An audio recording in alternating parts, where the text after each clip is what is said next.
Have you ever snapped and immediately thought, they deserved it? Have you ever replayed an argument and realized you were not trying to understand? You were trying to win? Have you ever felt so wronged that cruelty started to feel like fairness? You may not realize it, but those moments are not personality flaws. They are early levels. And good people are often the easiest to trigger because they believe their anger is righteous.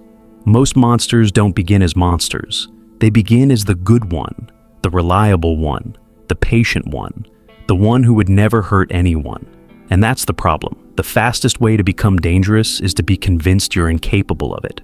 Because the moment your identity is, I'm a good person, your mind will protect that story at any cost, even if it has to destroy someone to keep it true. There's a hidden staircase inside ordinary people. No dramatic evil, no sudden break. Just 7 small descents, each one reasonable, each one defendable. Until one day you're doing something you used to hate, and feeling strangely justified. The terrifying part isn't that you changed, it's that each step felt like the right step while it happened. In this video, I'm going to break down the 7 levels that turn good into monster, not to shame you and not to preach, but to show you the exact psychological mechanisms that quietly rewrite your conscience. If you can recognize the level you're standing on, you can stop the descent before your mind turns your worst actions into something you call necessary. Level 1. Moral comfort. At this level, morality is not something you practice, it's something you assume.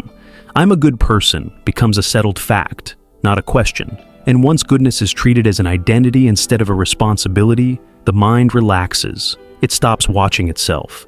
This belief acts like a mental sedative. If you're already good, there's no urgency to examine your reactions, no reason to interrogate your motives, no need to sit with discomfort when it arises. Any internal friction is brushed aside because friction doesn't fit the self-image. This is passive morality, never tested, never challenged. You haven't done harm, but you also haven't been tested by power, pressure, or real loss. Your values exist in theory, not under stress. And because they've never been strained, they feel solid, even though they're fragile.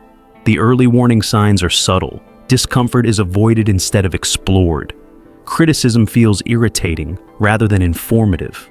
Defensiveness appears quickly, because threats to behavior feel like threats to identity. The mind isn't asking, was I right? It's asking, how do I protect the idea that I'm good? This is the danger of unexamined virtue.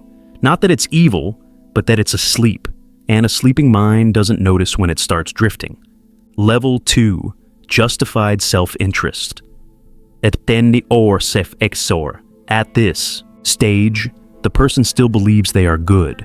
Nothing about their self-image has collapsed yet. What changes is the logic. Here, good intentions begin to bend around convenience. Not dramatically, quietly. The mind introduces a new phrase that sounds responsible, mature, even intelligent. I had no choice. And once that sentence is accepted, almost anything can pass through it.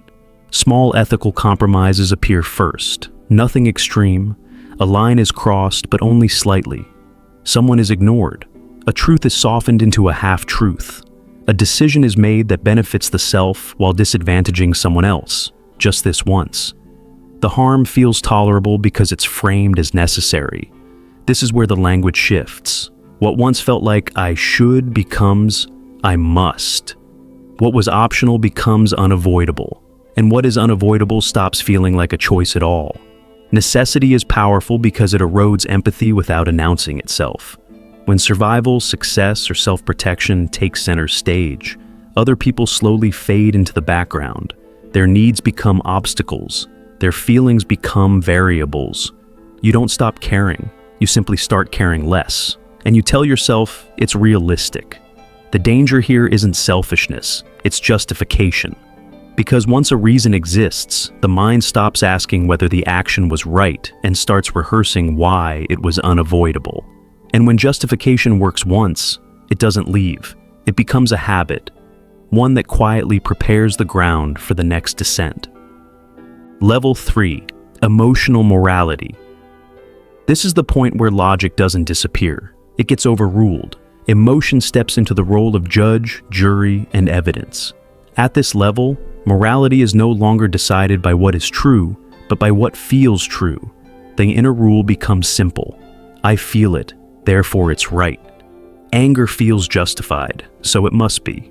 Fear feels real, so the threat must exist. Resentment feels earned, so punishment must be fair. This is emotional reasoning in its purest form. The mind stops asking, what actually happened? And starts asking, how did it make me feel? And whatever answer comes back is treated as fact. Evidence that contradicts the emotion doesn't get debated. It gets ignored. Facts feel cold compared to feelings, and cold things are easy to dismiss. Pain is what turns this stage dangerous. Pain doesn't just hurt. It grants permission. When someone feels wronged, the mind begins to loosen its restraints. Cruel thoughts don't feel cruel anymore. They feel balanced. Sharp words feel deserved. Withdrawal, sabotage, or aggression start to feel like self-respect. This is where victimhood becomes moral armor. Once someone sees themselves as the injured party, almost any reaction can be reframed as defense. I'm not attacking, I'm protecting myself. I'm not cruel, I'm responding. The identity of being hurt shields behavior from scrutiny. But emotions don't want stillness. They demand movement. Anger wants release. Fear wants control. Resentment wants retaliation. And once emotion is crowned as truth, action feels not only allowed, but required. This is the escalation. Beliefs born from feelings don't stay internal for long. They push outward. And when emotion starts driving behavior, morality stops being reflective and becomes impulsive. Level 4, moral superiority, us versus them. This is where the inner shift becomes ideological. The person no longer reacts to individuals. They react to categories. At this level, the world splits cleanly in two, good people and bad people. Complexity becomes suspicious. Nuance feels like weakness. Labels replace faces, because labels are easier to judge than humans. Once someone is reduced to a category, empathy no longer applies to them in the same way. This is dehumanization without cruelty at first. Words do the work quietly. Ignorant, toxic, dangerous, evil. Each label strips away individuality and replaces it with a simplified enemy. You're no longer responding to a person with context, fear, or history. You're responding to a symbol, and symbols don't deserve patience. Moral binaries feel powerful because they simplify chaos. Right and wrong become obvious. Allies and enemies become clear. The exhausting work of understanding disappears, and with that simplicity comes relief. There is comfort in certainty, especially when the certainty places you on the right side. This is how righteousness kills nuance. Once you believe your side represents truth or goodness, questioning your own behavior starts to feel unnecessary. Shenju, dangerous. Doubt begins to look like betrayal. Anyone who disagrees isn't just mistaken. They're part of the problem. Having an enemy is psychologically stabilizing. It gives anger direction. It gives pain a cause. It gives frustration a target. And most importantly, it gives meaning to hostility. You're no longer lashing out. You're standing for something. This is the turning point. Cruelty stops feeling personal and starts feeling principled. Harm is no longer a lapse in character. It becomes a responsibility. Something that must be done, not because you want to, but because it's right. From here on, the descent doesn't feel like corruption. It feels like conviction. Level 5, collective validation. At this level, the individual no longer carries their conscience alone. It gets distributed, spread across the group until no one feels fully responsible for it. What began as a personal belief is now echoed back by others. Agreement becomes reinforcement. Each nod, each repetition, each shared phrase dulls doubt a little more.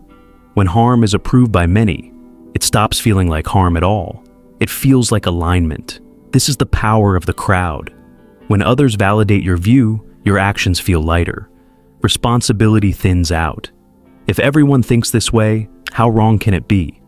Thus, Mind quietly adopts a new rule. If we agree, we must be right. Silence plays a critical role here. When people who notice something wrong say nothing, their silence is interpreted as consent. Objection fades, dissent disappears, and what remains looks like unanimity, even if it isn't. The absence of resistance is mistaken for moral approval. This is where responsibility dissolves. No single person feels like the cause. Each action is justified by the larger movement. I didn't start this. I'm just following along. This is bigger than me. Harm becomes a collective act, and collective acts feel strangely impersonal. History is filled with moments like this, not because people suddenly became cruel, but because systems formed that rewarded agreement and punished hesitation. Once harm is embedded in a group identity, stepping away feels like betrayal. Standing alone feels dangerous. This is the shift from personal failure to systemic danger. What one person might hesitate to do, a group will execute confidently. And once the crowd moves, morality stops being questioned. It gets enforced. At this point, the dissent no longer belongs to an individual. It belongs to the system they've helped create. Level 6, moral immunity. This is the stage where accountability collapses, not because consequences disappear, but because the person believes they no longer apply. At this level, the cause becomes sacred. The pain feels undeniable. The righteousness feels proven. And from that certainty emerges a dangerous conclusion. Whatever I do in service of this is justified. The ends begin to justify the means, not as a philosophical debate, but as a lived assumption. Criticism is no longer evaluated. It's dismissed. Questions aren't answered. They're invalidated. Anyone who challenges the behavior is seen as ignorant, hostile, or morally inferior. The focus shifts from, "Is this right?" to, "Who are you to question me?" This is moral absolutism taking hold. The world is no longer complex. It's settled. Right and wrong have been decided, and they happen to align perfectly with the person's position. There is no room for uncertainty because uncertainty would threaten the entire structure holding the identity together. Self-doubt quietly vanishes here, not because the person has become wiser, but because doubt feels dangerous. Doubt opens the door to guilt, and guilt would force accountability. So doubt is framed as weakness, reflection is framed as betrayal, certainty becomes armor. This is why this level feels cold. Empathy still exists, but it's conditional. Compassion is offered only to those deemed worthy. Everyone else becomes collateral. Their suffering is unfortunate, but acceptable. At this point, the monster mindset is almost complete. Harm no longer feels like a moral failure. It feels like a necessary outcome of being right. And when someone believes they are beyond consequences, there is very little left to restrain them. Level 7, the monster, harm with a clean conscience. This is the final transformation, not where harm begins, but where it is sanctified. At this level, harm is no longer explained away as accident, emotion, or survival. It is reframed as good, necessary, even virtuous. The person doesn't feel conflicted anymore. Their conscience is quiet, not because they've made peace, but because it has been overwritten. Cruelty becomes procedural, violence becomes preventative, destruction becomes cleansing. What makes this stage uniquely dangerous is not rage or chaos. It's calm. The monster here is not impulsive. They are convinced. Every action is backed by a story that makes it feel righteous. Every consequence is dismissed as unfortunate but unavoidable. Suffering is no longer a warning sign. It's evidence that the mission matters. This is the most dangerous kind of monster, the one who believes they are doing the right thing. At this point, the individual no longer sees themselves as causing harm. They see themselves as enforcing order, protecting truth, or serving a higher good. Their identity is fused with their cause so completely that attacking the cause feels like attacking morality itself. Anyone who resists becomes immoral by definition. And this is where the scale changes. What begins in a single mind spreads outward into systems, institutions, movements. When moralized harm is rewarded, it doesn't stay personal. It becomes policy, doctrine, law. History is shaped not by villains who knew they were evil, but by ordinary people who felt justified. This isn't an anomaly, it's a pattern. Every era produces monsters who believed they were righteous. Every collapse is preceded by people who thought they were necessary. And once this level is reached, reversal becomes almost impossible, because to stop would require admitting that the good person they thought they were no longer exists. At level 7, the transformation is complete. The monster doesn't hate what they've become. They believe they've arrived. If this descent feels unsettling, it should. Because the most disturbing part of it isn't how extreme the final stage is. It's how reasonable every step felt along the way. There is no dramatic moment where someone decides to become a monster. No clear line where goodness suddenly ends. The change happens quietly, beneath awareness, protected by stories that make each choice feel justified. And once those stories settle in, the mind stops asking dangerous questions. The only interruption to this process is awareness, not confidence, not purity, not believing you're different. Awareness, the uncomfortable habit of turning the light inward when it would be easier to look away. This isn't about guilt. Guilt paralyzes. This is about responsibility, the willingness to pause and ask, why does this feel so justified right now?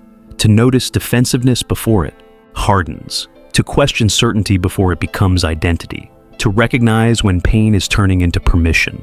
Self-questioning is not weakness. It is the last remaining defense against becoming someone who no longer doubts themselves. Every level you've heard today thrives on sleep, on moral comfort, emotional certainty, collective approval. Awareness breaks that spell. It doesn't guarantee goodness, but it keeps the descent from becoming automatic. At the beginning, we asked a dangerous question. How do good people become monsters? The honest answer is this: they stop watching themselves. And the moment you believe you no longer need to, that's when the descent quietly begins.